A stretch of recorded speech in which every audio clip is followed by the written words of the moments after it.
Abra sua Bíblia no Evangelho escrito por Marcos.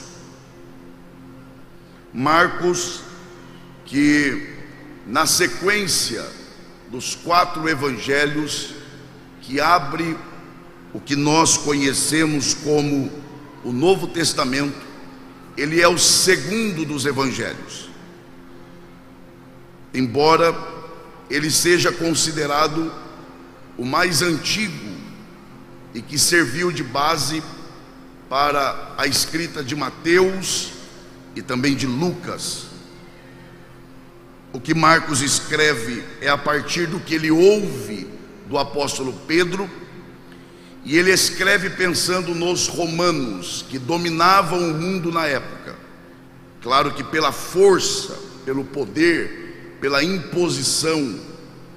E Marcos escreve para os romanos, apresentando Jesus como o verdadeiro dominador, aquele que domina o reino espiritual, aquele que domina os homens e aquele que domina a natureza.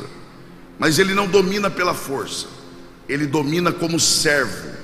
Por isso o texto-chave de Marcos é aquele que diz que o Filho do Homem não veio para ser servido, mas antes veio para servir. Com base nisto, localize aí, por favor, o capítulo de número 5 deste evangelho. Alguém aqui ainda tem forças para dar glória a Deus? Você tem pelo menos um motivo aqui para dizer aleluia? Que bom.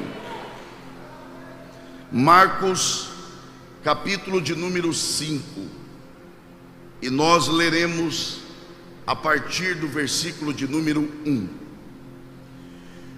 Os irmãos e as irmãs que encontraram, por favor, se manifestem dizendo graças a Deus.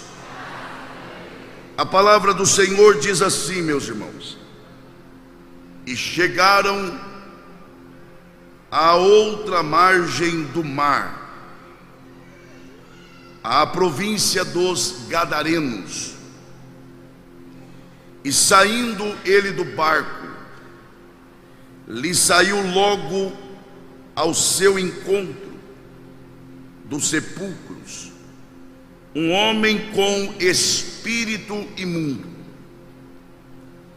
o qual tinha a sua morada nos sepulcros, e nem ainda com cadeias o podia alguém prender, porque, tendo sido muitas vezes preso com grilhões e cadeias, as cadeias foram por ele feitas em pedaços, e os grilhões em migalhas, e ninguém o podia amansar. E andava sempre, de dia e de noite, clamando pelos montes e pelos sepulcros, e ferindo-se com pedras. E quando viu Jesus ao longe, correu e adorou, e clamando com grande voz disse: que tenho eu contigo, Jesus, Filho do Deus Altíssimo? Conjuro-te por Deus que não me atormentes. Porque lhe dizia: sai deste homem, espírito imundo. E perguntou-lhe: qual é o teu nome? E lhe respondeu dizendo: Legião é o meu nome, porque somos muitos. E rogava-lhe muito que os não enviasse para fora daquela província. E andava ali, pastando no monte uma grande manada de porcos, e todos aqueles demônios lhe rogaram dizendo: manda-nos para aqueles porcos, para que entremos neles. E Jesus logo lhe permitiu. E saindo aqueles espíritos imundos, entraram nos porcos, e a manada se precipitou por um despenhadeiro no mar. Eram quase 2.000, e afogou-se no mar. E os que apacentavam os porcos fugiram e o anunciaram na cidade e nos campos, e saíram muitos a ver o que era aquilo que tinha acontecido. E foram ter com Jesus, e viram o endemoniado, o que tivera a legião, assentado, vestido e em perfeito juízo, e temeram. E os que aquilo tinham visto contaram-lhes o que acontecera ao endemoniado e acerca dos porcos, e começaram a rogar-lhe que saísse do seu território. E entrando ele, isto é, Jesus, no barco, rogava-lhe o que fora endemoniado, que o deixasse estar com ele. Jesus, porém, não lhe permitiu, mas disse-lhe: vai para a tua casa, para os teus, e anuncia-lhes quão grandes coisas o Senhor te fez, e como teve misericórdia de ti. E ele foi e começou a anunciar em Decápolis quão grandes coisas Jesus lhe fizera, e todos se maravilhavam. E só os que podem digam amém. Muito obrigado, e que Deus, por graça, mais uma vez, abençoe a exposição de sua palavra.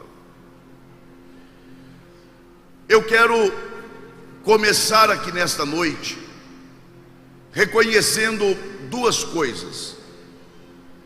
A primeira, de que temos lido uma história que nos é muito conhecida. Provavelmente é difícil ter aqui algum crente que de alguma forma já não tenha tido algum contato com esta história que nós geralmente a chamamos de a história do endemoniado de Gadara, ou até mesmo, de uma forma mais simplificada, a história do gadareno. De maneira que eu reconheço que, de certa forma, nós estamos familiarizados, eu até diria, de certa forma, até acostumados com essa história. Em segundo lugar, eu reconheço também que fizemos uma leitura um tanto quanto extensa. Nós lemos aí 20 versículos, e eu fiz questão de contar. Nós usamos aqui cerca de 5 a 6 minutos para lermos esta história. Porém, ler a Bíblia nunca é demais, e isso também nos favorecerá, primeiro, na tentativa de entendermos as razões pelas quais Marcos nos conta esta história da maneira com que ele nos conta. E em segundo lugar, também nos ajudará na tentativa de encontrarmos os objetivos e extrairmos as devidas lições desta história.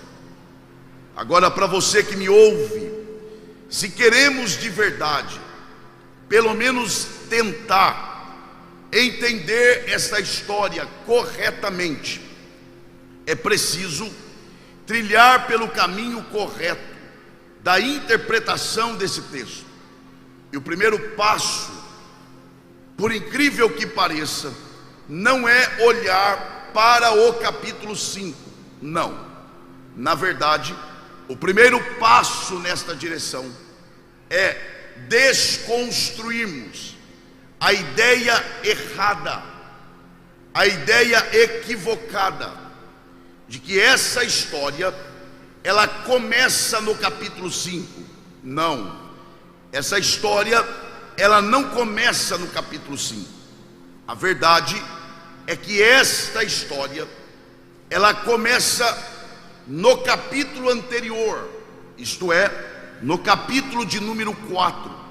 Se queremos de verdade entender A razão pela qual Deus nos traz aqui no que diz respeito à sua palavra, é preciso darmos uma atenção especial a isso.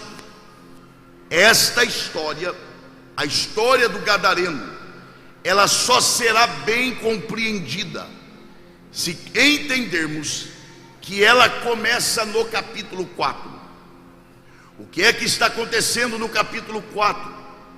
E o que é que está acontecendo no capítulo 5? Se você olhar com atenção, você perceberá que há um contraste, há uma diferença de cenário. Qual é essa diferença? Qual é este contraste? O capítulo 4 nos mostra Jesus pregando a uma grande multidão. Então observem, no capítulo 4, Jesus é apresentado pregando, ensinando a um número expressivo de pessoas. Já no capítulo de número 5, nós encontramos um cenário diferente. Jesus em uma cidade que o rejeita, que o expulsa, e lá encontramos Jesus alcançando um homem. Primeiro, um homem que não conhece Jesus. Segundo, um homem que não convidou Jesus para ir lá. E terceiro, um homem que vivia à margem da sociedade. Então, para você que está atento, olha o contraste. Capítulo 4, Jesus falando a uma multidão.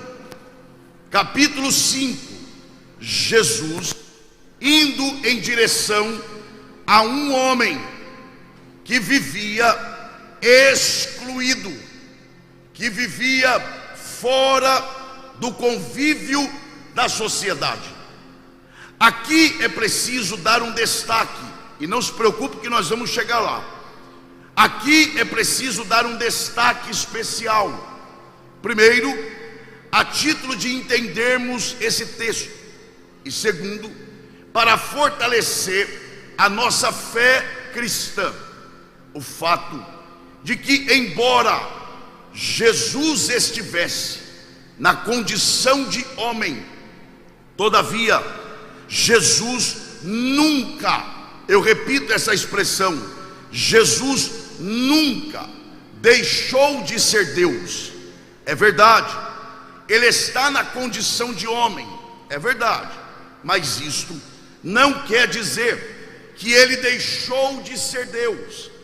Paulo, escrevendo aos Filipenses, capítulo 2, a partir do verso 5, há um momento em que ele fala assim, que Jesus não teve por usurpação, não é o ser Deus, não. Ele diz que Jesus não teve por usurpação o ser igual a Deus. Há uma diferença entre ser Deus e o ser igual a Deus. Jesus não abriu mão de ser Deus, até porque Deus não pode deixar de ser quem Ele é. O que Jesus fez é abrir mão de algumas prerrogativas divinas, para que por um tempo Ele cumprisse o seu propósito.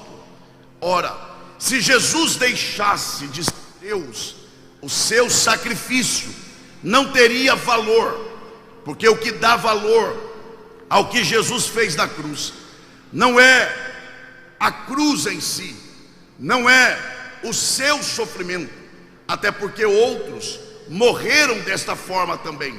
O que dá valor ao que Jesus fez no Calvário é quem Ele é quem está se entregando no Calvário. Então, obrigado. Então observem, por que eu estou destacando isso? Porque uma vez que Jesus permanece sendo Deus, Ele nunca é pego de surpresa. Ele tem conhecimento prévio, Ele tem conhecimento antecipado das coisas.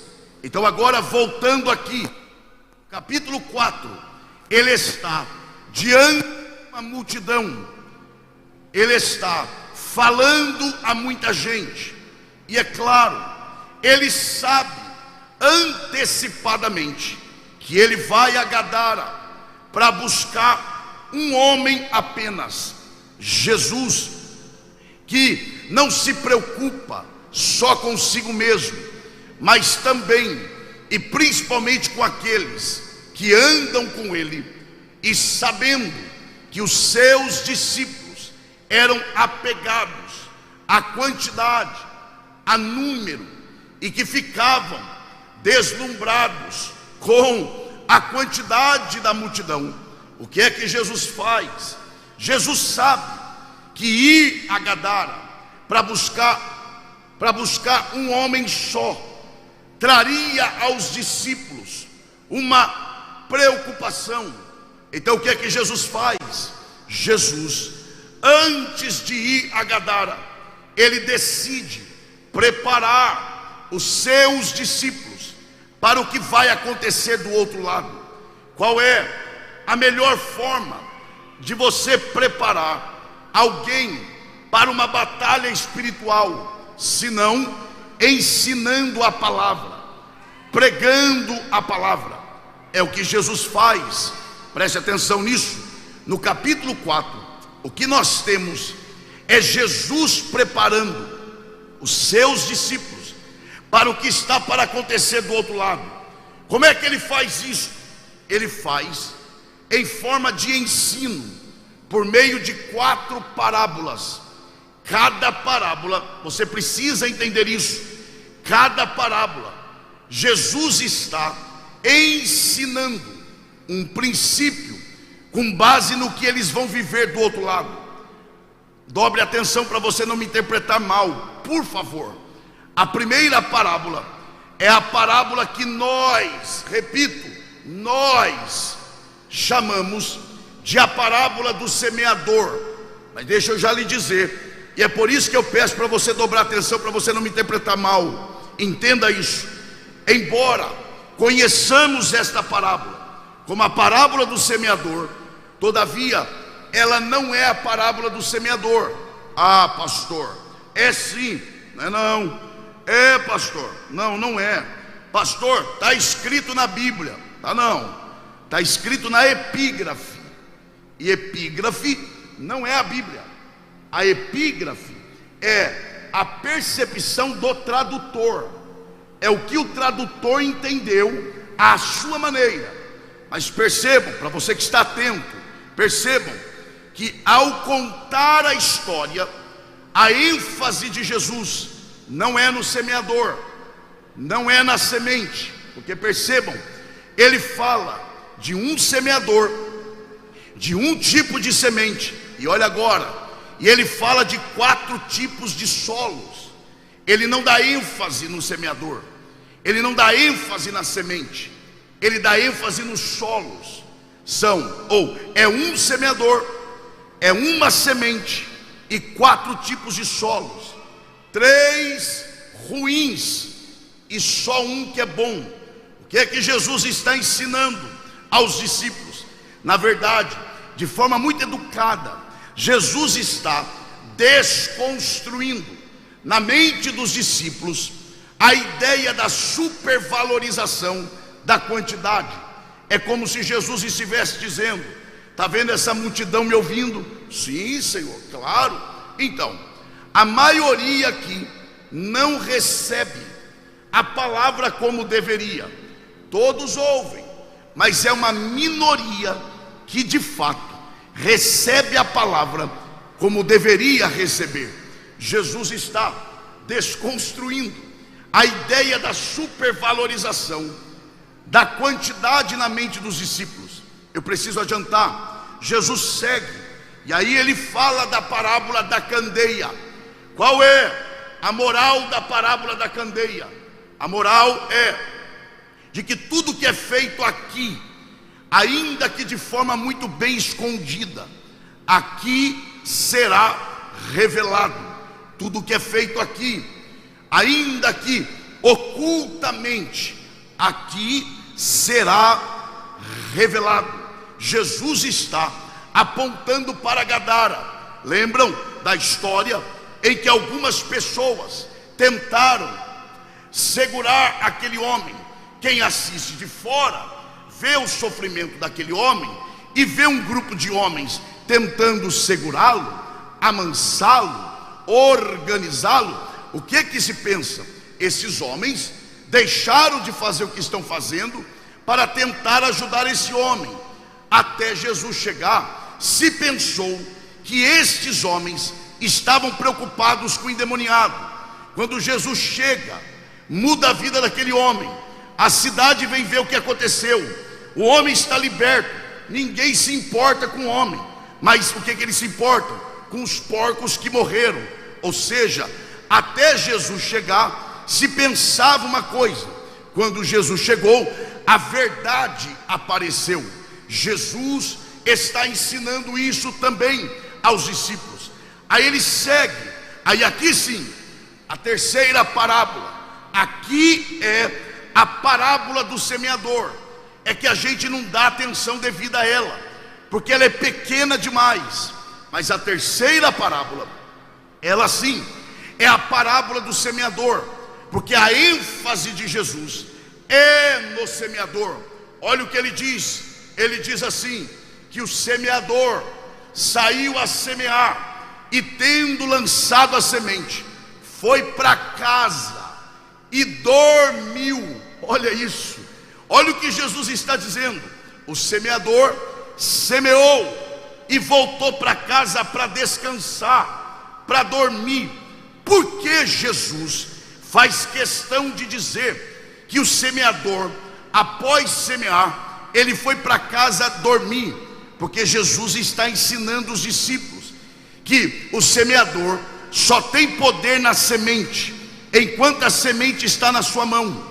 Depois que ele lança na terra, só tem um ser que é capaz de potencializar uma semente para brotar muitos frutos. Quem é este?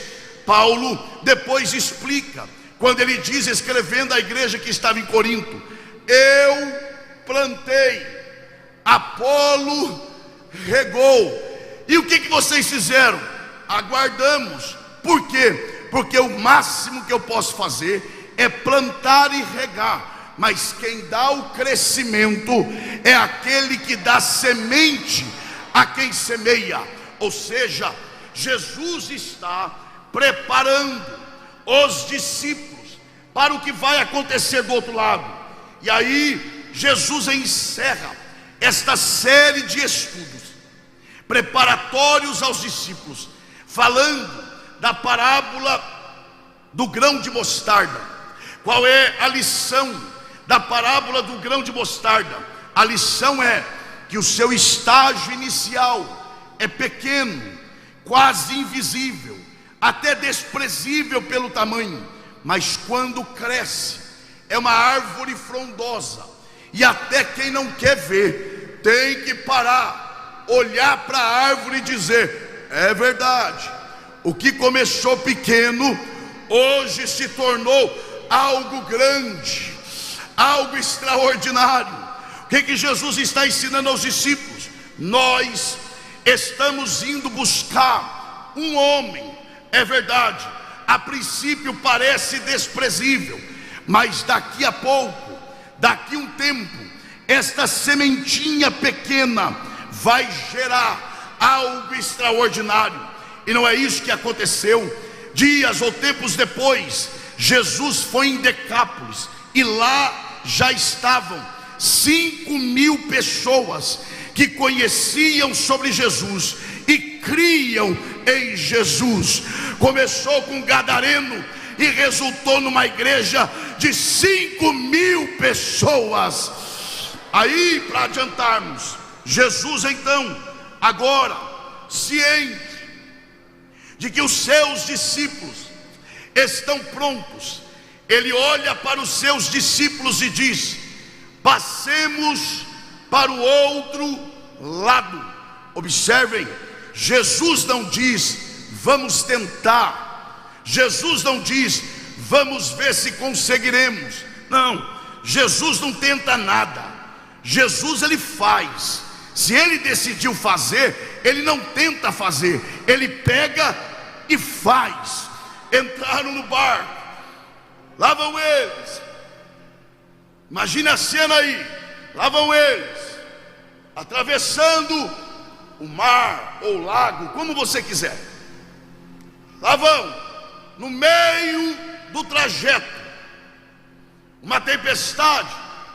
Estudiosos dizem que aquele período do ano não era período de tempestade naquele lago, o que dá a entender que possivelmente, com base no que acontece do outro lado em Gadara, possivelmente aquilo foi uma tentativa de Satanás em impedir Jesus de chegar. Mas olha como começa o capítulo 5 do que nós lemos: e chegando do outro lado. Ou seja, tudo que Jesus quer fazer, ele faz. Pode se levantar demônio, pode se levantar o próprio Satanás, pode se levantar o inferno, mas se Jesus falou que vai chegar, então vai chegar. Levante uma de suas mãos aos céus e aproveite essa oportunidade e grita isso. Diga assim: tudo. Não, isso não é gritar, diga: tudo que Jesus quer fazer, ele faz. Chegaram do outro lado, acompanhe, eu não vou cansar vocês. Chegaram do outro lado, e aí o verso 2 é significativo, porque observe o que Marcos nos informa. O verso 2, Marcos diz assim: e saindo. Você pode dizer isso bem forte, diga: e saindo. Só mais uma vez, diga: saindo. Observem, por que Marcos não coloca o verbo assim, ó, e logo saiu do barco? Não. Ou, e Jesus saiu do barco? Não. Ele coloca o que na língua portuguesa, aliás, o maranhense é conhecido como quem fala o melhor português do Brasil, né? Ele coloca naquilo que a língua portuguesa chama de gerúndio, que é o ato contínuo, é o que está sendo feito. Olha como ele coloca, presta atenção. Ele diz assim, ó, e saindo. Em outras traduções diz, e descendo. Por que ele faz isso? Porque ele é um escritor extraordinário. O que ele está fazendo? Ele está utilizando-se da sua capacidade para estimular a capacidade que Deus deu ao homem de imaginar a cena, de ver o cenário. Qual é o cenário aqui? Lá vem o barquinho de Jesus, parou. Quando parou, imagina a cena. É isso que Marcos está fazendo. E saindo, é para a gente imaginar o ato de Jesus sair do barco. E saindo, é mais ou menos isso. E colocando ele os pés no lugar. Aí ele continua: imediatamente saiu um homem correndo dos sepulcros e veio na direção de Jesus, correndo. O que ele vai fazer? De repente, quando ele chega numa certa altura, ele para, se prostra, adora e reconhece: tu és o Filho de Deus. Alguns pentecostais reagiram, mas eu entendo quem não reage. Sabe por que eu entendo? Porque a gente não considera quem é esse homem que saiu do sepulcro. Mas Marcos nos diz quem ele é. Olhe isso. Ele não é um homem normal. Gritava noite e dia, feria-se com pedras, morava nos sepulcros, seminu. Vamos tentar dominá-lo, diz a sociedade. Vamos. Ponha cadeias, Marcos diz. Ponha grilhões. Tente amansá-lo. Então vai lá, põe cadeias. Marcos diz que ele despedaçava. Põe grilhões. Olha isso aqui, com as mãos ele esmiuçava. Cadeias, despedaça. Grilhões, esmiuça. E aí Marcos diz assim, ó, e ninguém, esse ninguém não é uma pessoa, esse ninguém é um grupo de homens. Ninguém conseguia amansá-lo, dominá-lo. Cadeias, despedaça. Grilhões, esmiuça. Grupo de homens, afugenta. Lá vem Jesus. Não tem cadeias nas mãos. Não. Grilhões, que grilhões? Não manda os apóstolos segurá-lo. Não. E nem fala nada. Só toca os pés no lugar. Só tocou. E quando tocou, lá vem o indomável. Lá vem aquele que ninguém controla. E ele vai atacar Jesus? Não, assiste para ver. Ele está indo para adorá-lo. Oh, glória a Deus. Agora, isso me inquieta. Jesus chega em Gadara, só toca os pés no lugar. Ô, gente, ele não fala nada. Diga por favor bem forte assim, ó, Jesus não falou nada. Olha isso. Ele não emitiu uma palavra. Ele só chegou. Só chegou. Ele só entrou no lugar.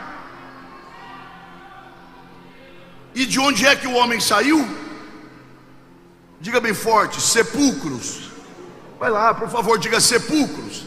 Então olha isso. Em Gadara, Jesus chega, não fala nada, e o homem sai de onde? De onde mesmo? Então vai lá. Ele entra em Gadara, não fala nada, e de onde o homem sai? E em Betânia? Ele entra em Betânia. Lázaro está morto há 4 dias. Ele diz: remova a pedra. Quando removeram, aí ele usa a voz: Lázaro, saia para fora. E lá vem Lázaro. E Lázaro saiu de onde? Vamos lá, saiu de onde? Então vai lá. Em Gadara, Jesus chega, não fala nada. E de onde o homem saiu? Em Betânia, Jesus fala. E de onde Lázaro saiu? Vocês percebem que as ações são distintas, mas o efeito é o mesmo? Em um lugar ele não fala e o homem sai do sepulcro. No outro lugar ele fala e Lázaro sai do sepulcro. Em um lugar ele não fala, acontece. No outro lugar ele fala e acontece a mesma coisa. Por quê? Ora, porque Jesus e sua palavra é a mesma coisa. Ele estando no lugar, falando ou não, algo de extraordinário acontece. Isso mesmo, levante uma de suas mãos aos céus. É possível que assim como muitos, você está aqui desde a tarde e você esteja dizendo: Deus ainda não falou comigo de forma direta. Fica em paz, porque Ele falando ou não, algo vai acontecer, porque Ele está aqui. Quem reconhece essa verdade, levante a mão e dê um brado de glória.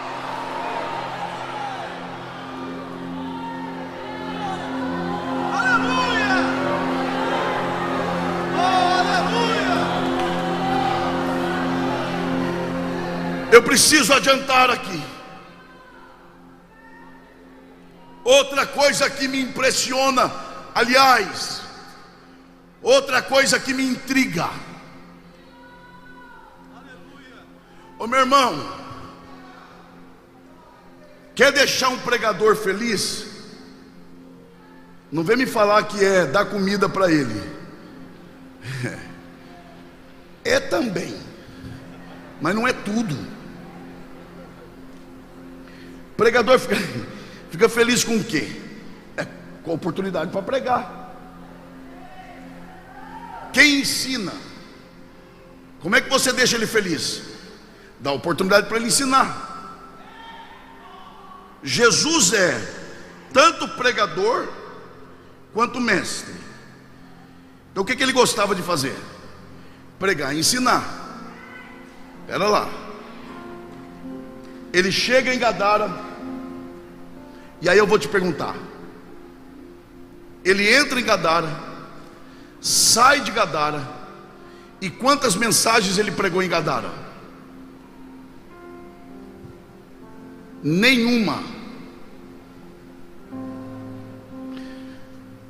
Isso é muito sério. Jesus entra em Gadara, não prega. Liberta o homem, não prega. É expulso da cidade, não prega. Vai embora sem pregar uma mensagem. Aliás, escute isso aqui. Jesus não pregou nem para o gadareno. Então em Gadara, quantas mensagens Jesus pregou? Grita para si uma vez só, diga: nenhuma. Diferente de Sicar, que o pastor Hildo falou hoje aqui com muita propriedade sobre essa história. Em Sicar, Jesus prega para a samaritana, já pregou uma. A mulher é convertida atrás da cidade toda, Jesus pregou para a cidade, já pregou duas. Muitos se converteram, e aí o texto diz: e Jesus ficou ali mais 2 dias, fazendo o quê? Pregando e ensinando. Para você que ainda está atento, em Gadara, Jesus entra, vai embora e não prega uma mensagem. Em Sicar, ele fica 2 dias pregando e ensinando. A pergunta aqui é: por que em Gadara ele não prega, mas em Sicar ele prega 2 dias?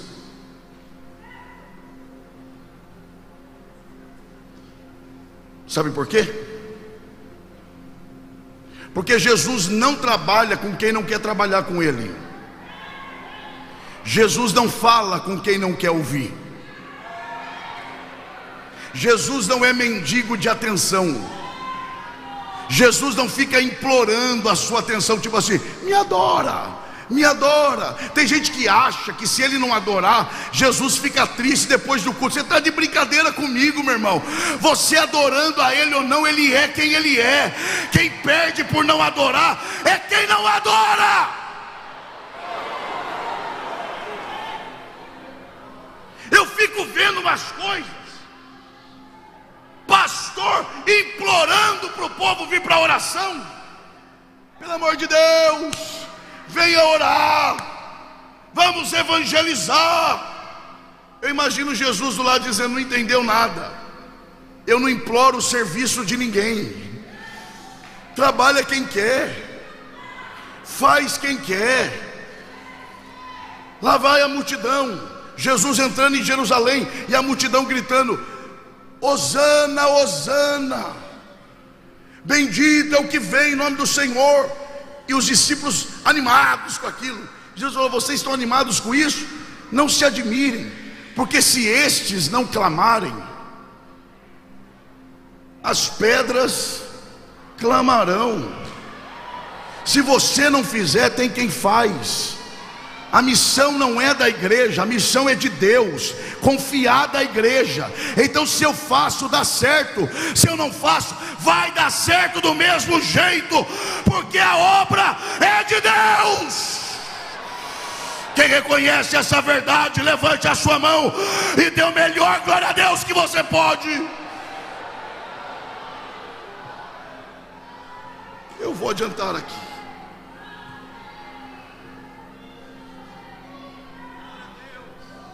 Olha o que a presença de Jesus é capaz de fazer. Só a presença, sem falar nada. E o que eu vou falar aqui é simples, mas eu prefiro pregar uma verdade simples do que uma mentira sofisticada. Ouça isso. Eu pergunto para você: aquele homem estava endemoniado, sim ou não? Mas ele estava vivo ou morto? Vai lá, vivo ou morto? Então, endemoniado sim, morto não. Ele estava vivo ou morto? Vivo. E onde ele morava?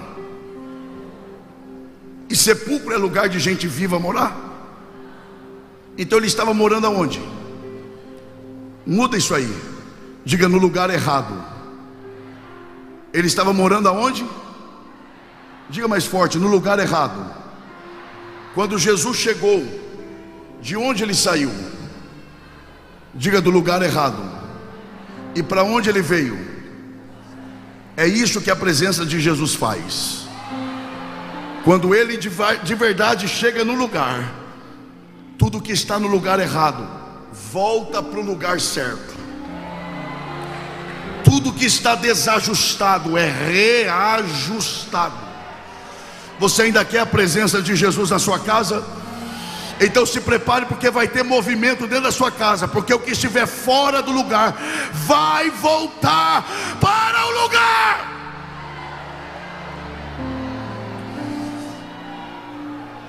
Eu vou tentar ser breve aqui. Quem não se lembra de Ezequiel 37, o vale de ossos secos? A Bíblia diz que além de secos, os ossos estavam separados. Aí Deus diz assim para o profeta: profetiza. Profetiza. E ele profetizou. E de repente veio um vento. Veio o vento. E antes de trazer vida, o que foi que aconteceu àqueles ossos? Diga bem forte: eles se juntaram. Antes da vida, foi preciso reajustar, reunir.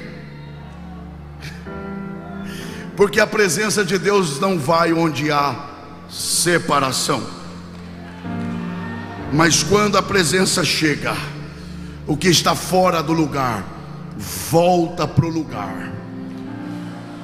Oh, glória a Deus. Me permita falar isso, pastor Raul, e me dirijo ao senhor com muito respeito. Eu já começo a encerrar aqui. É fácil ser crente para, como dizem por aí, marchar com varão na terra. Eita mistério! É fácil ser crente para falar em línguas estranhas. Eu quero ver ser crente mesmo é para perdoar quem te ofendeu, para amar quem te odeia, para voltar a falar com quem você não fala há muito tempo e ainda frequenta culto junto, um de um lado, o outro do outro. Eita glória, aleluia! Não, onde a presença de Deus está, a unidade, a unidade. E aí dá glória a Deus quem acha que tem que dar glória a Deus. Fechei a Bíblia. E eu faço a última pergunta: que homem é este? Que homem é esse? Que cheio de demônio no corpo, faz Jesus deixar uma multidão para buscar só Ele. Dá para ter uma noção? Porque não é isso que está acontecendo. Jesus está pregando para uma multidão. Pastor Hildo falou isso aqui hoje à tarde, que Jesus falava a uma pessoa assim como falava a uma multidão. Mas não é para pensar. Jesus está falando a uma multidão. De repente ele para e diz: eu preciso ir em Gadara. Para quê, Jesus? Eu estou sendo atraído por uma pessoa. Que homem é este que, cheio de demônio, atrai a presença de Jesus? Tem gente que é crente, diz que é batizado com o Espírito Santo e não consegue atrair a presença do Senhor.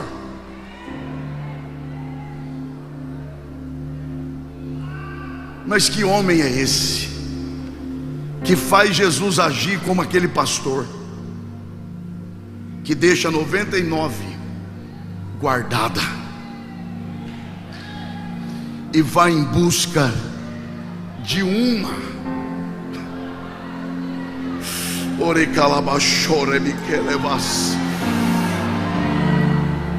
Escute o que eu vou dizer, eu não vou me estender. O que é que esse homem tinha que fez Jesus ir até ele? Quem ainda me ouve aqui, diga amém. O que é que esse homem tinha? Diga bem forte, mas bem forte, para ser uma vez só, para a gente ganhar tempo. Diga assim: Jesus. Não, isso não é forte, gente. Diga: Jesus não erra nas suas escolhas. O que é que esse homem tem? Ô meu irmão, é claro que Jesus olhou de longe e pensou: se este homem, cheio de demônio, grita noite e dia, se fere com pedra e perturba a paz das pessoas, imagine esse homem cheio do Espírito Santo. É para lá que eu vou. Eu não consigo entender uns crentes, quando era do mundo, era o mais bagunceiro de todos, virava o negócio no avesso, aí vem para a igreja: eu vou ficar no meu canto. Não. Deixa o Senhor te encher nessa noite. Deixa o Senhor te encher nessa noite. Quem está entendendo a voz de Deus aqui nesse lugar? Deus está à procura de alguém em quem Ele possa investir. Este homem era o homem da segunda milha. Lembra quando Jesus disse: se te obrigarem a caminhar uma milha, vá duas. Uma milha era uma lei romana que obrigava os judeus a caminharem carregando a bagagem dos romanos por uma milha. Aquilo humilhava os judeus. Aí Jesus vem e diz assim: se te obrigarem a caminhar uma, o que ele vai dizer? Não vai uma não, vá duas. Porque a primeira é da lei, a segunda é da graça. A primeira é fazer o que te mandam, a segunda é fazer além do que te mandaram fazer. Jesus falou para aquele homem: vai pregar na sua casa, prega para a sua família. ele sai dali como quem diz: tudo bem, eu posso até pregar na minha casa, mas o que o senhor fez por mim é grande demais, e eu não posso ficar pregando só em casa não. Eu vou pregar em casa e vou pregar em mais 10 cidades. Jesus não erra nas suas escolhas. Jesus não investe errado. Jesus não semeia em qualquer terra.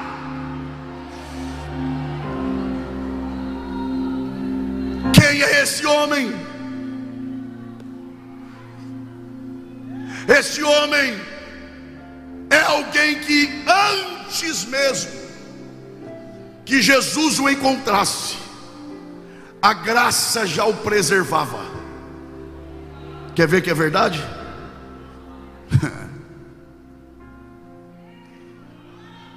Os demônios pedem para entrar nos porcos, Jesus permite. Tinha cerca de 2.000 porcos, põe aí 2.000.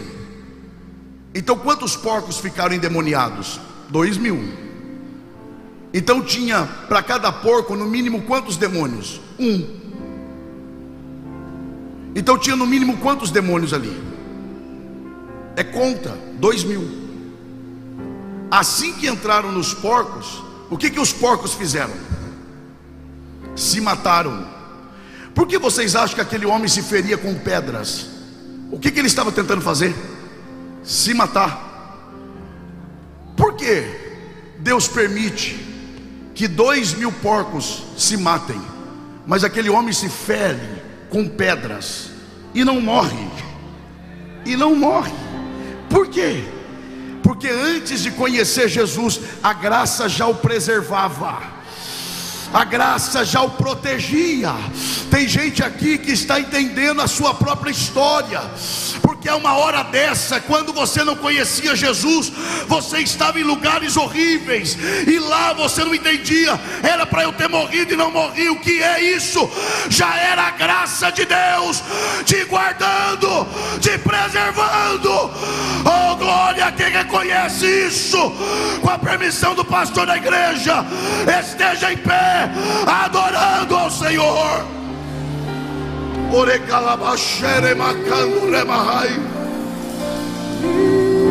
Sem bateria.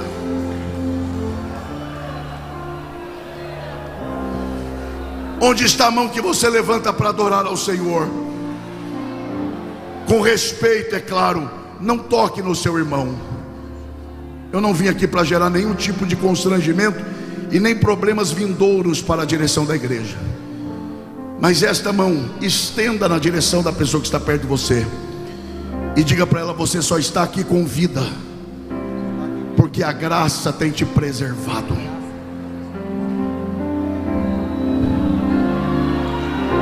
A graça tem te guardado.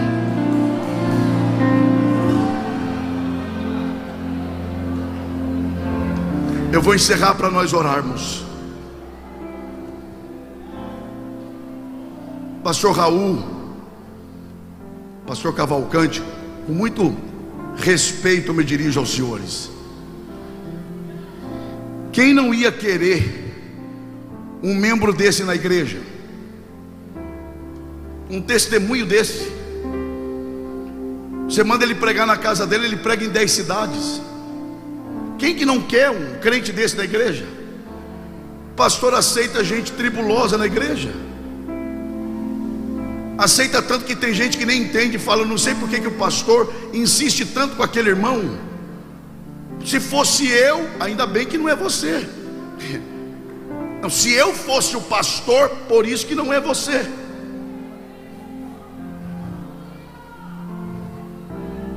Mas quem não ia querer um jovem desse?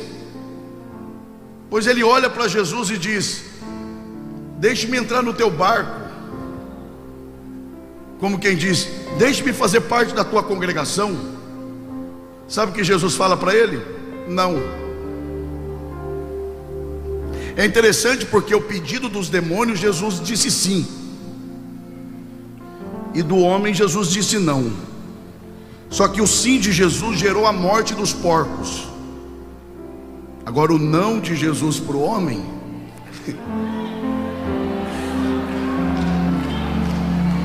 Todo não de Jesus é acompanhado de um mas. Os discípulos perguntaram: é neste tempo que o Senhor vai restaurar o reino a Israel? Não vos compete saber o tempo, mas, isso eu não vou dizer para vocês, mas eu vou dar algo melhor do que isso para vocês. Quem é que andava no barco com Jesus? Os apóstolos. O que significava andar no barco de Jesus? Treinamento. O homem olha para Jesus e diz: deixe-me ir contigo. Jesus disse: não. Tá, e o que eu vou fazer? Vá pregar. É interessante porque essa ordem, vai pregar, Jesus só deu para os discípulos depois da ressurreição, porque eles estavam em treinamento. Mas para o gadareno, não. Não, para que vir no meu barco? Pode ir fazer o que eu vou mandar ele fazer só depois. Por quê? Porque eles estão em treinamento. E eu, não, você já nasceu pronto, pode pregar. Jesus não erra nas suas escolhas. Jesus sabe a estrutura de cada um. Jesus conhece o coração. Tem gente, meu irmão, que o Senhor dá um pouquinho para ele, ele já se acha. Tem gente que morre afogado num pingo d'água. Já viu? Tem uns que é consagrado a diácono, ajoelha falando fino na consagração: obrigado, Senhor, aleluia. Quando levanta da consagração: aleluia, maravilha, oh glória. O que é, meu irmão? É capaz de dormir com a esposa, no outro dia da consagração a esposa acorda feliz da vida, porque agora o marido dela é diácono. Mal sabe ela que esse é o problema da vida dela. E ela acorda toda feliz, olha para o marido e diz: bom dia, meu amor. É capaz de ele falar: amor não, diácono fulano de tal. Você está com problema, meu irmão? É por isso que Jesus não dá asa para algumas ovelhinhas, porque Ele conhece o coração. Ele não erra nas suas escolhas. Ele sabe até onde você está disposto e pronto para ir por Ele. Mas Ele está à procura de terras férteis, as quais Ele possa semear sementes especiais, missionárias. Deus está à procura de alguém para Ele investir pesado nesta noite. Quem deseja que Deus invista em você, levante as duas mãos e dê um brado de glória. Eu vou orar com vocês, mas com respeito. Olhe para a pessoa que está perto de você e diga: Deus está à procura de alguém em quem Ele possa investir.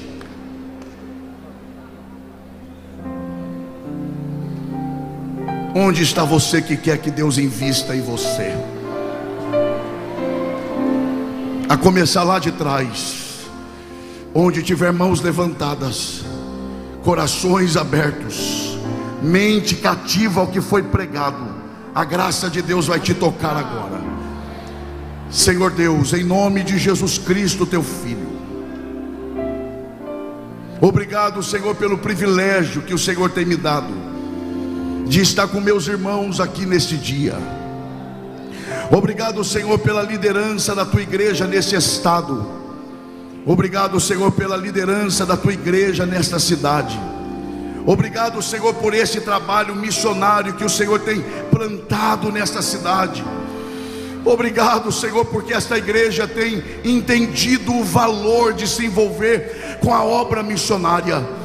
Obrigado por tudo que vimos, ouvimos e sentimos aqui. Mas eu tenho um pedido só a lhe fazer, a começar lá de trás e com todo respeito até o púlpito desta igreja. Onde tiver alguém com o coração aberto, o espírito sensível, a mente voltada para o que o Senhor falou conosco, comece, Senhor, a investir neste crente, e como sinal de que o Senhor está investindo coisas especiais, está semeando sementes especiais, renova este crente em línguas estranhas. Se houver crentes aqui não batizados com o Espírito Santo, que no abrir da sua boca para glorificar, que seja batizado com o Espírito Santo agora, em nome de Jesus. Manifesta a tua presença como sinal de que o Senhor está investindo em pessoas agora. Quem deseja isso, levante a sua mão e por um instante adore ao Senhor. Se você é batizado com o Espírito Santo, seja renovado em línguas estranhas. Antes de eu falar, tu cantava sobre mim. Tu tens sido tão, tão bom pra mim. Antes de eu respirar, sopraste tua vida em mim. Tu tens sido tão, tão bom pra mim.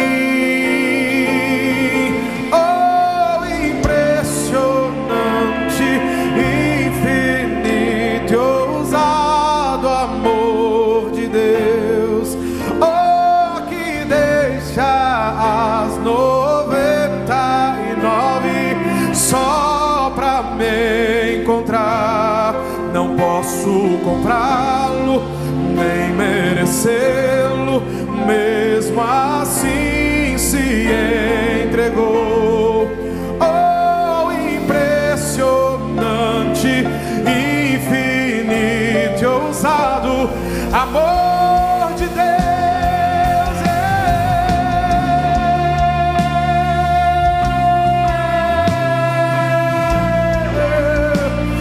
Que estão impactados pelo amor de Deus, pela graça de Jesus por você, abra a tua boca para adorar, porque Ele vai te encher hoje aqui. Inimigo eu fui, mas teu amor lutou por mim.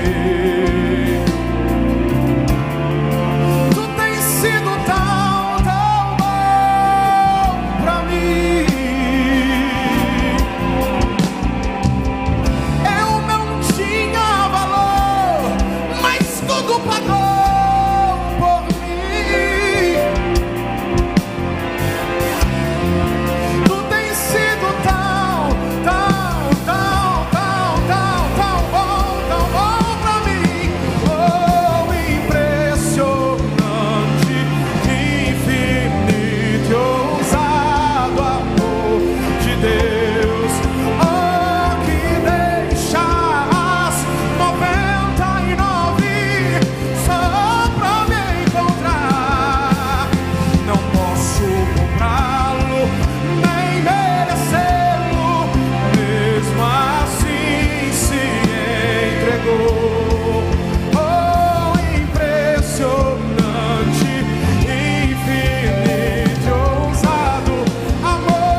Olha o que Ele faz por mim, por você nessa noite, meu irmão.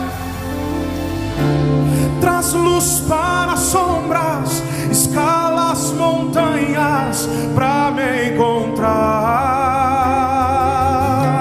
Derruba muralhas, destrói as mentiras pra me encontrar. Traz luz para sombras pra me encontrar. Derruba muralhas, destrói as mentiras pra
Ele nessa noite, amém.